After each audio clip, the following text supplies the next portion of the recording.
Assalamualaikum everyone, I'm Adnan Ayaz and we are going to talk about present continuous tense. Present continuous tense जिसे हम present progressive tense भी कहते हैं, present progressive tense का नाम भी देते हैं। अब इसे उर्दू में हम कहते हैं हाल जारी। इतना ज़्यादा अच्छा नहीं लग रहा उर्दू में बताते हुए। However, इसका नाम यही होता है अगर कोई काम हाल में कोई काम जारी होता है, कोई काम हो रहा होता है, दैट इज़ वो वी कॉल प्रेजेंट कंटिन्यूस और present progressive. Now here is the definition. Present continuous tense indicates an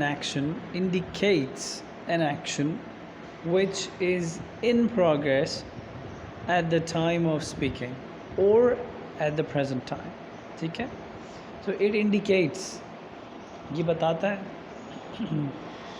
उस काम के बारे में, उस एक्शन के बारे में जो कि आपके बोलते हुए जब आप बात कर रहे हैं तो वो काम हो रहा है। For example I am talking, the fan is running, winds are blowing, ठीक है, people are moving here and there, I am sitting, you know a person is looking at me, the servant is serving me the tea. तो ये सारे के सारे काम अभी हो रहे हैं at the moment of speaking. इनको हम कहते हैं, इस टेंस को हम प्रेजेंट कंटिन्यूस का नाम देते हैं। इसमें हमारे पास 3 तरह के सेंटेंसेस होते हैं मेनली। इसमें पहला, जैसे आप देख रहे हैं, पॉजिटिव, दूसरा नेगेटिव और तीसरा क्वेश्चन जिसे इंट्रोगेटिव भी कहते हैं। आई वुड रादर से कि इसको पॉजिटिव की बजाय कहें कि अफर्मेटिव सेंटेंस, जिसमें आप कोई काम करने का बताते हैं, हाँ, यानी कि आप अग्री कर रहे होते हैं किसी काम को करने के लिए। नेगेटिव, जिसमें आप नेगेट कर रहे होते हैं, किसी चीज़ के करने से इनकार कर रहे होते हैं, मना कर रहे होते हैं करने का। और क्वेश्चन, जिसमें आप कोई सवाल कर रहे होते हैं, इंट्रोगेटिव। सो देखते हैं कि इसमें हमारे पास, अच्छा, मैंने एक ही सेंटेंस दिया है और उस एक ही सेंटेंस को, एक ही वर्ब को मैंने उसमें कॉन्जुगेट किया है सारे के सारे प्रोनाउंस के साथ। सो आई के साथ हम एम यूज़ करते हैं, आई एम स्टार्टिंग। इसमें जो वर्ब लगेगा याद रखिएगा, वर्ब के साथ आईएनजी फॉर्म लग जाएगी, आई एम स्टार्टिंग। नेगेटिव बनेगा आई एम नॉट स्टार्टिंग या एम नॉट स्टार्टिंग, ठीक है। और क्वेश्चन बनेगा एम आई स्टार्टिंग। दूसरा देखिएगा, you are staring, you are starting, sorry that, you are starting. वही बात है, यू के साथ आर लगता है। इसी तरह नीचे देखेंगे तो दे के साथ भी आर लगता है, वी के साथ भी आर लगता है, और आई वी यू दे, ठीक है। आई के अलावा वी, यू और दे, इन तीनों के साथ आर लगेगा। आई के साथ एम लगाते हैं, याद रखिएगा, और ही शी इट के साथ इज़। तीसरी एग्जांपल देखते हैं, दूसरी example, you are starting, you are not starting, are you starting. Question mark end में आएगा, जो यहाँ नहीं लगाया हुआ, you have to put it there. You are not starting कहते हैं या कहते हैं यू आरंट स्टार्टिंग, एक ही बात है। फिर he starting, he is not starting, he starting, she is starting, she is not starting, is she starting. आगे कॉन्ट्रैक्शन फॉर्म भी लिखी हुई है कि इज़ नॉट को अगर हम कॉन्ट्रैक्ट करते हैं, छोटा करते हैं, तो उसको हम कहते हैं इज़न्ट। कॉन्ट्रैक्शन की पूरी एक वीडियो मेरी दूसरी भी बनी हुई है, आप चाहें तो पूरी एक लिस्ट है कॉन्ट्रैक्शंस की, वो देख लें। अगर आपको शॉर्ट फॉर्म यूज़ करने का शौक़ है तो उसमें से आप देख कर यूज़ कर सकते हैं, सीख सकते हैं। Then she is starting, she is not starting, is she starting, it is starting, it is not starting, is it starting. Make sure कि एंड में जब क्वेश्चन मार्क है तो उसमें एंड में क्वेश्चन मार्क ज़रूर लगाएं। क्वेश्चन अगर आप पूछ रहे हैं, put a question mark at the end. Then we are starting, we are not starting, are we starting.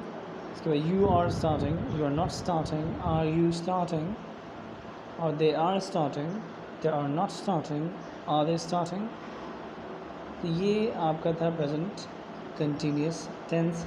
इसमें आप कोई दूसरा वर्ब लें और बिल्कुल इसी तरह, ये थोड़ी सी इसकी जो है वो सीक्वेंस थोड़ा सा चेंज है, वरना मैं आप लोगों को याद करवाता हूँ कि I we you they he she it. इस तरह से चीज़ों को याद करें, इस तरह इन प्रोनाउंस को याद करें और फिर इसी तरह शफल करें। अब जैसे यहाँ पे इन्होंने एक वर्ब हमने लिया है स्टार्ट, आप दूसरा वर्ड ले लें, कोई भी एक दूसरा कोई वर्ब है उसके साथ ये सारे के सारे प्रोनाउन बिल्कुल एज इट इज़ प्रैक्टिस करें। मुझे प्रैक्टिस करके सुनाएं और लिख कर मुझे इसको एक कमेंट कर दें नीचे, so that I may no कि आपको कुछ समझ में आ गया, प्रैक्टिस करनी आ गई। बोलना सीखना है तो बोलना पड़ेगा, और अगर लिखना सीखना है तो टाइप करना पड़ेगा, लिखना पड़ेगा कॉपी में। सो फॉर एग्ज़ाम्पल हम अच्छा कोई एक और वर्ब ले लेते हैं, उसके साथ करके देखते हैं। सिंपल सा कोई वर्ब लेते हैं, स्लीप ले लेते हैं। Sleep, I am sleeping, I am not sleeping, am I sleeping, you are sleeping, you are not sleeping, are you sleeping, you are sleeping, you are not sleeping, are you sleeping, they are sleeping, they are not sleeping, are they sleeping. और फिर he is sleeping, he is not sleeping, is he sleeping, she is sleeping, she is not sleeping, is she sleeping, it is sleeping, it is not sleeping, is it sleeping. और बिल्कुल इसी तरह आपको कोई और verbs दूंगा तो उनके साथ भी इसको कॉन्जुगेट करना ताकि आपकी प्रैक्टिस हो।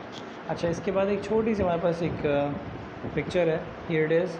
इसमें आपको ये बताना है कि व्हाट इज़ एवरीबॉडी डूइंग, ये लोग कर क्या रहे हैं, what action are they performing. There is Cindy, तो what is Cindy doing, Ivan है on the left in purple, what is Ivan doing, what is grandma Sue doing, what is baby Ben doing, what is dad doing, and what is Yuzu doing। तो इनके बारे में आपने बताना है और ये क्या एक्शन परफॉर्म कर रहे हैं मुझे लिख कर इस कमेंट बॉक्स में नीचे वीडियो मुझे टाइप करके बताएं कि क्या एक्शन से परफॉर्म कर रहे हैं। Okay, thank you very much. अगर कोई क्वेश्चन हो, if you have anything to ask, you may ask me directly. Thank you very much and have a wonderful day.